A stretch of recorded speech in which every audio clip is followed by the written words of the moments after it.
southeastern Lehigh County in eastern Pennsylvania, northwestern Bucks County in southeastern Pennsylvania, southwestern Northampton County in eastern Pennsylvania, until 7:45 p.m. At 3:44 p.m., Doppler radar indicated thunderstorms producing heavy rain across the warned area. Flash flooding is expected in the areas of heaviest rain.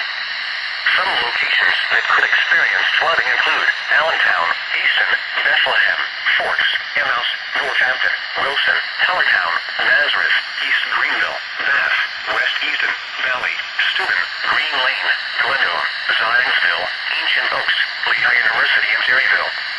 Turn around. Don't drown when encountering flooded roads. Most flood deaths occur in vehicles. In the Mediterranean, there are 100 to low water crossings which are potentially dangerous in heavy rain. Do not attempt to cross flooded roads. Find an alternate route. Repeating, a flash flood warning has been issued until 7:45 p.m. for the following county: Berks, Pennsylvania;